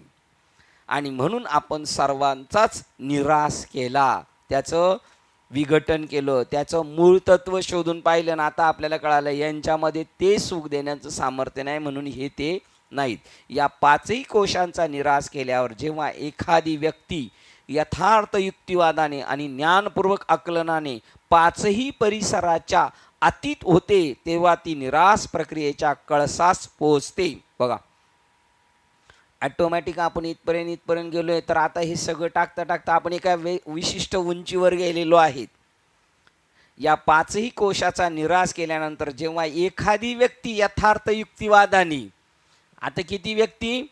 त्याच्यातले पण म्हणजे पहिल्या नंबरनी कोण येणार? 50चा वर्ग आहे. 1050 नाही, काय म्हणतात त्याला, पट 50 आणि 1040, आणि त्याच्यात एकाचा पहिला नंबर. बघा, जेव्हा एखादी व्यक्ती यथार्थ युक्तिवादाने आणि ज्ञानपूर्वक आकलनाने, किती अलर्ट पाहिजे आपण परमार्थामध्ये, किती अलर्ट पाहिजे, संसारात किती अलर्ट आहे तेवढे इकडे अलर्ट पाहिजे. 5ही परिसराच्या अतीत होतो, या 5ही कोशाच्या पलीकडे जातो. जसं मगाशी सांगितलं ना, हे गार्डन झालं, इकडून फुटपाथ करणार आहे, आणि त्याच्या अतीत असलो तर आपण राहिलो, त्या गार्डनच्या याच्यात गेलो का आपण गेलोत. मग तेव्हा ती निराश प्रक्रियेच्या कळसाच पोहोचते. ती व्यक्ती कुठं पोहोचले? वरती कळसाला पोहोचले. आणि या उंचीवर जाते म्हणतात, देव पाहो देव पाहो, उंच ठाई उभे राहा म्हणले. आपली लोकांनी ठरवलं हिमालयाचं शिखर नाही तर गिरनारचं शिखर किंवा आपल्या गावचा डोंगर, आहे की नाही. या निरासाने आणि हे पाचही कोश पोकळ आहेत. बघा याच्यासाठी किती अलर्ट पाहिजे आपण. सकळ वैभव सांडावे, हा गीता भागवत पाहावे. हा एवढंच काम आहे का आम्हाला. सगळी कामं टाकून हेच तर महत्वाचं काम आहे आपलं. याच्यात फसला का तो फसला. आता याच्यात म्हणजे काय, बारीमध्ये का दिवाळामध्ये परमार्थिक माणूस या दृश्य गोचर जगात फसलाच नाही पाहिजे. ही फसवायला आलेली आहेत आपल्याला माईक स्वरूप घेऊन. आजा आजा, गेला का गेला तिकडं. या निराशाने आपण पाचही कोश पोकळ आहेत असे समजल्यावर प्राप्त होणारे शेवटचे ठिकाण म्हणजे निराश करणारा मीच. या निराश प्रक्रियेनंतर खाली राहते ते म्हणजे निराश प्रक्रियेचा शुद्ध जाणीव स्वरूप साक्षी होय. हे नाही ते, हे नाही ते, हे नाही ते. खाली काय शिल्लक राहिले आता. खाली शिल्लक राहिले ते तू आहेस. एवढं कशाला सांगितलं आम्हाला. एवढं सांगितल्याशिवाय कळणार. एवढं सांगितलं तरी कळणार नाही तर न सांगता कसं कळणार आहे. 45 नंबरचं प्रकरण आहे. आता आत्मा पंचकोशाहून भिन्न आहे. बघा आता मेन स्पॉटला आलेले आपण. आता फक्त खवा, आता फक्त जर्सी गावठी गाईचं तूप, आहे की नाही. खोला दरवाजा पण खोला. आता आता गेली ॲडव्हर्टाईज गेली. ॲडव्हर्टाईज पण तिकडेच घेऊन जाणार होती आपल्याला, आहे का नाही. आत्मा पंचकोशाहून भिन्न आहे. हा आत्मा स्वयंप्रकाशी असून पंचकोशाहून वेगळा आहे. याला दुसऱ्याकडून आनंद नाही मिळवायचा. हा स्वयं आहे. म्हणून स्वयंभू आमचा विटेवर उभा, चैतन्याचा गाभा पांडुरंग. अख्खो टोटल चैतन्य. कोण? आपण. पण राजाला दिवाळी माहीत नाही. काय झालं, राजा कोण झाला? भिकारी झाला आणि भीक मागायला बसलाय मंदिराच्या गेटवर. रावू जैसा स्वप्नी, रंक पण निघे धनी. हो, आणि त्याला जर कोणी 2 लाडू दिले तर तो आपण इंद्र. त्या सगळ्या भिकाऱ्यांच्या पेक्षा हा स्वतःला काय समजतो, आपण परिपक्व झालो. बाकीच्या भिकाऱ्यामधला हाच भिकारी. पण याला काय असं वाटलं, आपलं काम झालं, आपण याच्यापासून किती बाजूला आहे, किती फारलंगाच्या अंतरावर. आत्मा हा स्वयंप्रकाश असून पंचकोशाहून वेगळा आहे. तो तिन्ही अवस्थांचा साक्षी असून सत्य स्वरूप, निर्विकार, निर्मळ, नित्यानंद स्वरूप आहे. जो आता शिल्लक राहिलाय तो शिल्लक कोण राहिलाय? मी राहिलोय.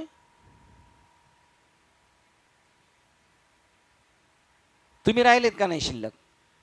कोण शिल्लक राहिले? मी.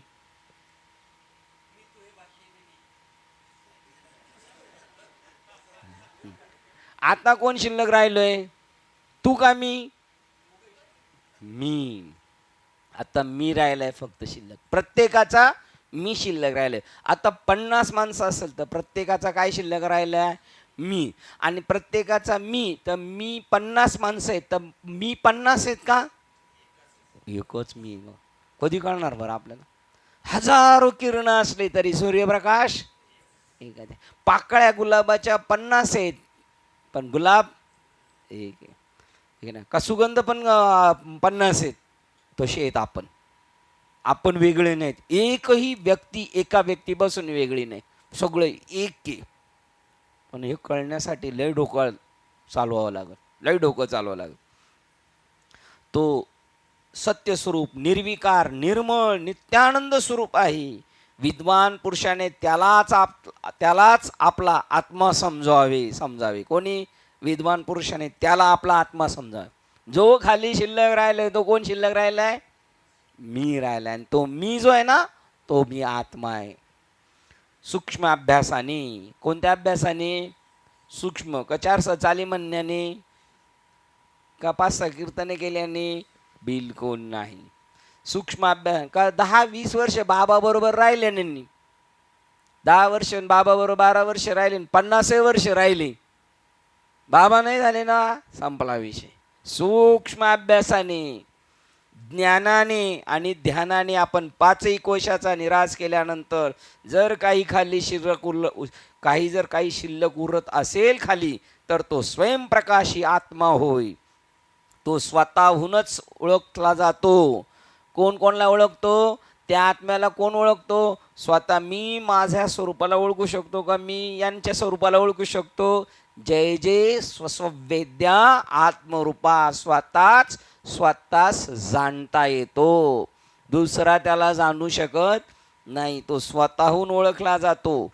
5ही कोशाहून वेगळा असा तो स्वयंप्रकाशी आहे. ते परप्रकाशी आहेत.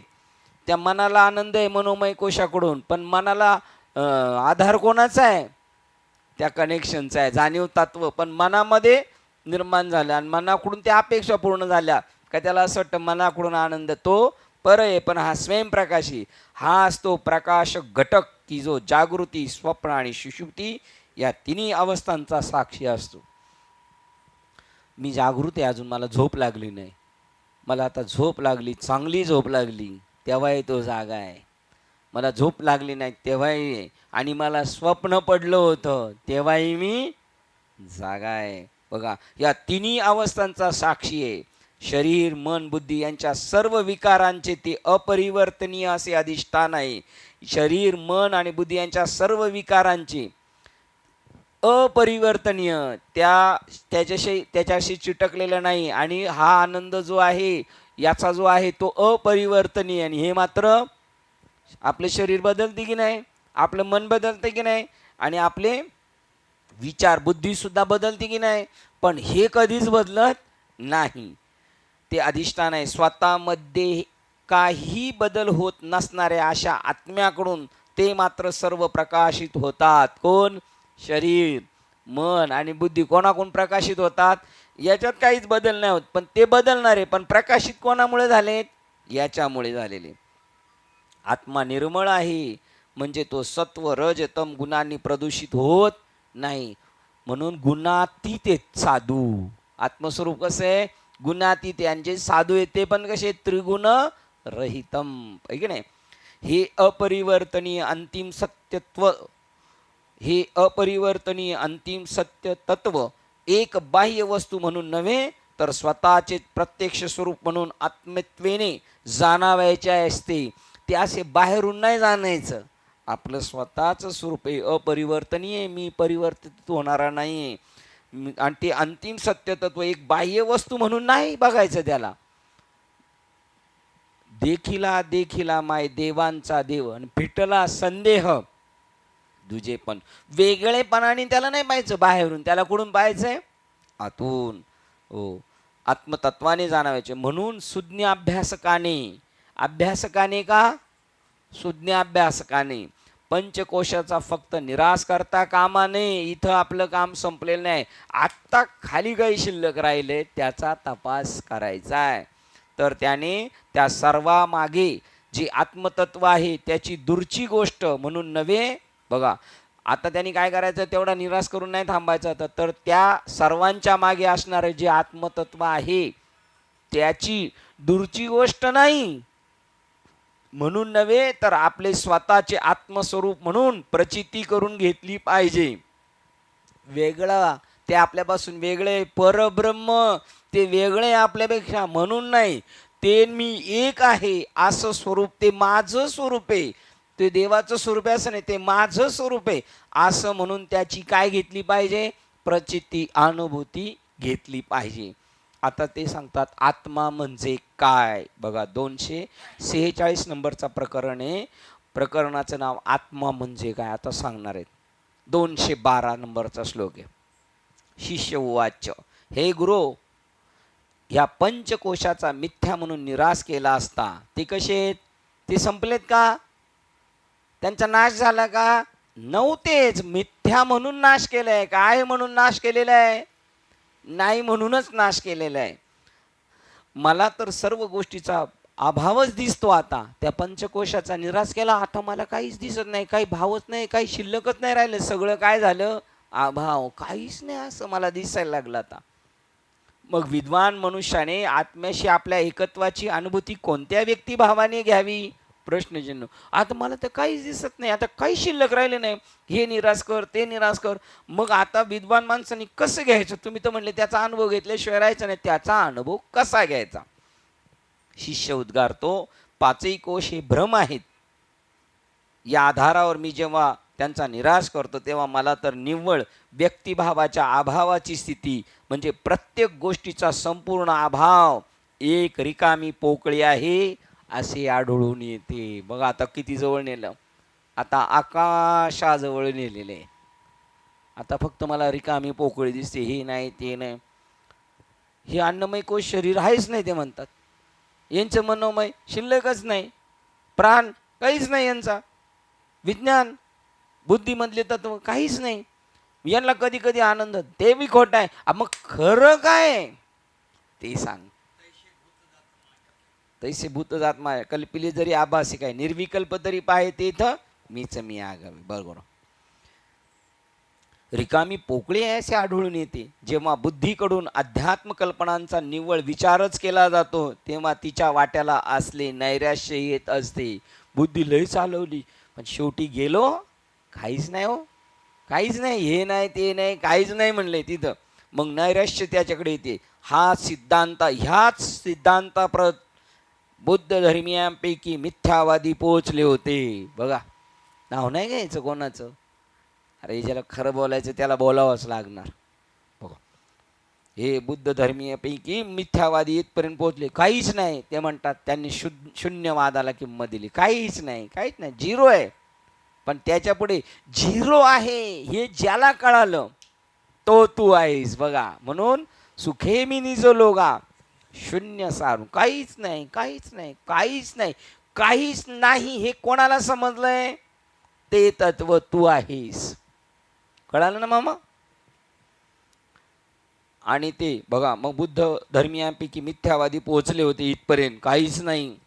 आणि ते गरजून सांगत की संपूर्ण विनाशाच्या आणि प्रत्येक गोष्टीच्या पूर्ण निराशाचा अनुभव म्हणजे सत्यतत्व होय. सगळ्याचा नाश म्हणजेच, सगळ्याचा निराश म्हणजे सत्यतत्व आहे. त्याच्या पुढे एक वस्तू आहे, शुद्ध अभावरूप अस्तित्व, हेच अंतिम सत्य असं ते आग्रह धरीत. बस.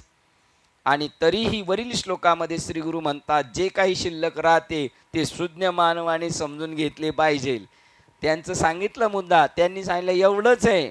पण तरीही श्रीगुरु सांगतात, जे सगळं संपलं आता त्याच्यानंतर जे शिल्लक राहिले ते आत्मतत्व आहे. आता ते आत्मतत्व आहे आणि हा जाणायला गेलाय आणि ते आत्मतत्व आहे. तर तेव्हा त्याला सांगितलं, ते पर समजू नको, लांबचं नको समजू, ते जवळचं समज. म्हणजे ते कोण आहेस? तू आहेस. आणि तरी वरील श्लोकामध्ये श्रीगुरु म्हणतात, जे काही शिल्लक राहते तेच सुज्ञ मानवाने समजून घेतले पाहिजे. याच ठिकाणी शिष्य शंका विचारतात, हे सद्गुरू, प्रत्येकाचा जेव्हा निराश केला जातो तेव्हा मला शेवटी एक पोकळीच राहिलेली आढळले. मला त्यामध्ये काहीच दिसत नाही. मग सुज्ञ माणसाने काय जाणावायची? काही शिल्लक राहिले नाही, आता काय जाणायचं? बुद्धांची शून्यवाद विचार पद्धती शिष्याने विचारलेल्या शंकेच्या स्वरूपात आता विचारासाठी घेतली जात आहे. श्री सद्गुरू त्याचे निरसन पुढील श्लोकामध्ये करत आहेत. प्रकरण क्रमांक 47, आत्मस्वरूप निरूपण. आता कशाचं निरूपण करणार आहे? आत्मा कसा आहे हे. शिष्योत्तमा, शिष्यातल्या उत्तमा, तू अगदी योग्य तेच बोललास. विवेक करण्याच्या क्षमतेत तू खचितच निपुण आहेस. जे अहम इत्यादी विकार आणि त्यांचा सुषुप्तीत होणारा अभाव या सर्वांचा ज्याला अनुभव घडतो, आणि बघा हे सगळं कळालं का नाही, हे मिथ्या आहे, हे मिथ्या आहे, हे मिथ्या आहे, हे ज्याला कळालंय तो तू आहेस. बघा, कळालं ना आपल्याला? जे अहम इत्यादी विकार आणि त्याच्या सुषुप्तीत होणारा अभाव या सर्वांचा ज्याला अनुभव घडतो आणि जो स्वतः कोणाकडूनही अनुभवला जात नाही, तू याचा अनुभव घेतो. हे मिथ्या आहे, हे मिथ्या आहे, ते तुझा अनुभव घेऊ शकत नाही. आणि तो तू आहेस. आणि जो स्वतःकडूनही अनुभवला जात नाही तो सर्वांना जाणणारा आत्मा आहे असे सूक्ष्म बुद्धीने जाण. कोण? सगळ्यांना जाणणारा आहे तो आत्मा आहे. तू सगळ्यांना जाणतोस ना, तो आत्मा आहे. तू मनाला जाणतो, बुद्धीला जाणतो, शरीराला जाणतो, विकाराला जाणतो, पंचकर्मेंद्रियांना जाणतो, पंच ज्ञानेंद्रियांना जाणतो. पण ते तुला जाणू शकत नाही. पंचीकरण आहे ना, जे दुसऱ्यालाही जाणतं, जडालाही जाणतं आणि स्वतःला जाणतं, ते आत्मतत्व आहे. जड जडाला जाणत नाही आणि दुसऱ्याला जाणत नाही. ज्यांनी आत्तापर्यंतचा युक्तिवाद समजून घेतला आहे आणि ज्यांनी या विचाराचे पुरेसे चिंतन केले आहे आणि आत्तापर्यंत ज्यांनी हा युक्तिवाद समजून घेतलेला आहे आणि तो समजून घेऊन त्याचे विचाराचे पुरेसे चिंतन केलेले, जेवढं पासिंगला पाहिजे तेवढं, त्यांना साहजिकच एक शंका येऊ शकेल. शंका आली पाहिजे परमार्थिक माणसाला, 100% आली पाहिजे. प्रश्न पडला पाहिजे. हुशार लोक त्याच्यात पण खोड काढतील. शंका नाही आली पाहिजे, प्रश्न आला पाहिजे. बरं बरं बाबा, तुम्ही म्हणता तसं.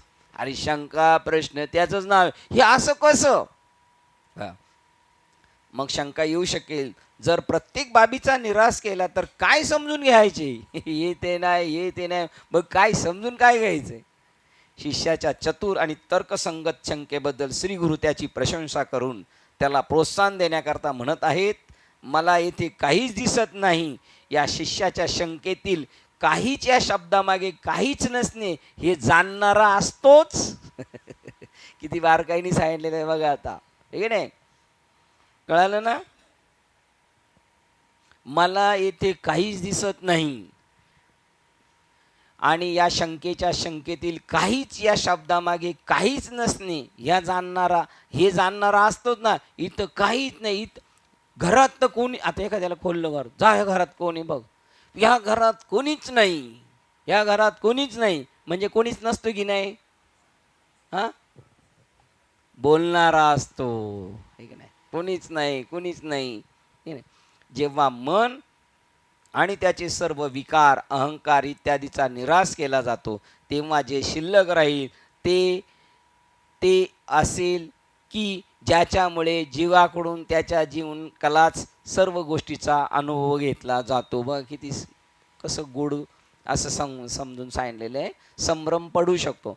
मग जेव्हा मन आणि त्याचे सर्व विकार, अहंकार इत्यादीचा निराश केला जातो तेव्हा जे शिल्लक राहील ते असेल की ज्याच्यामुळे ते असेल की ज्याच्यामुळे जीवाकडून त्याच्या जीवनकालात सर्व बाबींचा, गोष्टीचा अनुभव घेतला जातो. लहानपणी असं होतो आम्ही, मध्यंतरी असं होतो, आता म्हातारपणी आमचा असं लटलट काप होतोय. हे जे सगळं जाणतो ते जे जाणतो आणि सगळ्या जीवनाचा अनुभव देतो तो आहे एरवी सर्वांच्या हृदय देश. जेव्हा पंचकोशाचा निराश केला जातो तेव्हा शिल्लक काय राहते? काहीच राहत नाही. काय प्रश्नचिन्ह? काहीच नाही शिल्लक राहत. हा बघा, अगदी बरोबर इथे लिहिलंय. परंतु ते काही राहत नाही, कोण जाणतो? त्याचं उत्तर दिलं, निराश करणारा राहतो. मी, मग हा मी कोण आहे? कोण राहतो जाणतो? मी. मग हा मी कोण आहे? कोण आहे मी? मी सुनील गायकवाड आहे. हा मी करता याचे सद्गुरू निर्देशन करण्याचा प्रयत्न करीत आहे. त्या मीच, तुमच्या आपल्या मीच आपले सद्गुरू निर्देशन करण्याचा प्रयत्न करीत आहेत. का प्रयत्न करीत आहेत ते?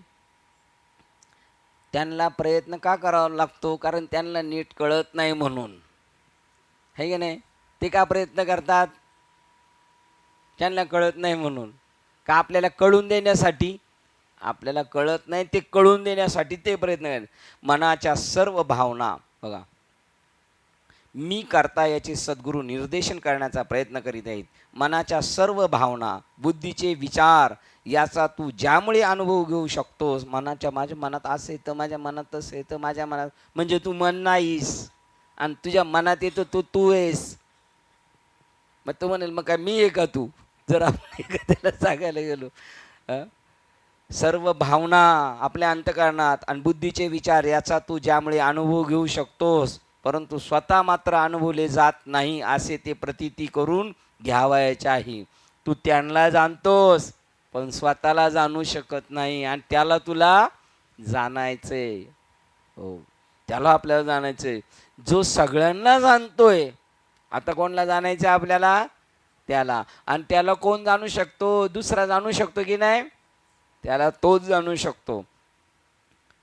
जेव्हा तू विचार आणि भावना मनात बाळगत होतास तेव्हा ज्याचा तू कधीच अनुभव घेतला नाहीस, परंतु ज्याच्यामुळे मात्र तुला तुझे सर्व अनुभव येत असत, म्हणजेच तुझे आत्मतत्व सर्व विचारांना जाणत होते. सगळ्या चालू असणाऱ्या घडामोडीला तुझं विचार जाणत होतास तू. त्याला काय होतं ते समजून घ्यावायचे आहे. जे सगळ्यांना जाणत होतं त्याला तुला काय करायचं आहे? आता समजून घ्यावायचे आहे आणि त्याची अनुभूती घ्यावायची आहे.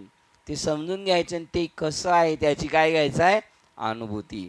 प्रत्येक गोष्टीला जाणणाऱ्याला म्हणजे जाणीव तत्वाला समजून घ्यायचे घ्या. प्रत्येक गोष्टीला जाणणाऱ्याला. आता आपण सगळ्या जीवनातल्या आत्तापर्यंत 50 वर्षापर्यंत सगळं जाणलं का नाही? आपण सगळ्यांना जाणलंय, पण ज्याने सगळ्यांना जाणले आता आपल्याला कोणाला जाणायचे? त्याला जाणायचे. जाणणाऱ्याला जाणायचे. कोणाला जाणायचे? जाणणाऱ्याला जाणायचे. म्हणजे जाणीव तत्वाला समजून घ्या की ज्याच्या केवळ अस्तित्वामुळेच सर्व ज्ञाने शक्यप्राय झाली आहेत. 9वा अध्याय. ज्याच्यामुळे सगळी ज्ञाने विकसित झालेली आहेत त्या ज्ञानाला जाणून घ्या. समजलं ना शिंदे? नाही समजणार ते. कारण शिंदे आहे तोपर्यंत शिंदेला समजणार नाही. ते जाणून घ्या. केवळ अस्तित्वामुळे सर्व ज्ञाने शक्य प्राप्त झाली. आता आपण इथपर्यंत हे जे समजून घेतले ना त्याच्याच मुळे समजून घेतलंय. आता ज्याच्यामुळे एवढं समजून घेतलंय आता काय करायचंय? त्याला समजून घ्यायचंय. आता समजलं की नाही? नुसतं समजून घ्यायचं म्हणलं तर एवढे खुश झाले, समजून घेतल्यावर किती खुश होणार. असो, आपण मध्यंतरीच थांबतोय. 13 आणि 14 नंबरचा श्लोक होता, पूर्ण होणार नाही. असो, श्लोक क्रमांक हा हा मला हे समजलं नाही, हे ज्याला समजलंय ना तो तू आहेस. समजलंय ज्याला तो तो आहे, आणि ज्याला नाही समजलं हे ज्याच्यामुळं मला काहीच समजलं नाही. बघा काय लोक म्हणतात मला तर काहीच कळत नाही. तुला काही कळत नाही हे ज्याच्यामुळं कळालंय तो तू आहेस. ठीक आहे. हे असं गोड बंगाली आहे की नाही? याला म्हणतात काही कड्याची वाणी करती गुडगुड. हे काय गुडगुड चाललंय? मजला हे गुड उमजे ना, नामदेव महाराज म्हणतात. असो, श्लोक क्रमांक कितीला थांबतोय आपण? 13-14ला. 13-14 वाचत होतो ना? नाही, इकडंच होतो आपण. 12ला वाच. हा 12ला नाही, 12 संपलं. 13मध्ये आलो होतो आपण. 13मध्ये अर्ध्यावर थांबतोय. असो, 13-14 एकत्र आहे.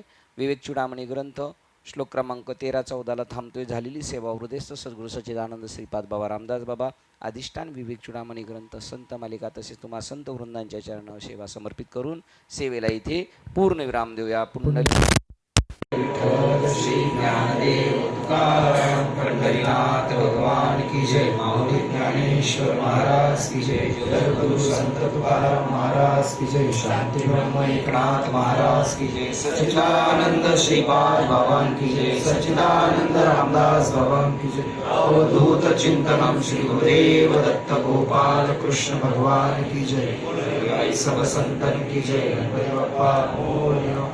आता विश्वासवते देवी येणे वाद्यज्ञ तोषाली. तोषोनी मज द्यावे बसाय दाने.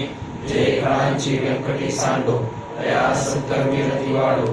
उता परस्परी जळो मैत्र जीवांचे. वितांचे तिमिर जावो विश्वस्वधर्म सूर्य पाहू. तुझे वांछित तो ते लाभो प्राणी जात.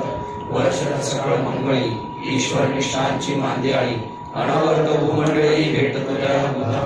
चला कल्पतरूचे आरव, चेतना चिंतामणीचे गाव, घोरतेचे अर्णव पियुषांचे, चंद्रणेचे लांछन, मार्कंडचे तापहीन, ते सर्वाही सहा सज्जन सोयरे होतु, किंबहुना सर्व सुखी, पूर्ण होई तिन्ही लोकी, अजीववादी पुरुषी अखंडित, आणि ग्रंथोपजीवे, विशेष लोकी, दृष्टादृश्य विजय होवावेची, एक म्हणे श्री विश्वेश्वरा हो, हा होईल दान पसावो, येणे वै ज्ञान देवो स्किया झाला, येणे वै ज्ञान देवो स्किया झाला, येणे वै ज्ञान देवो स्किया झाला. हरि ओम शांती शांती शांती.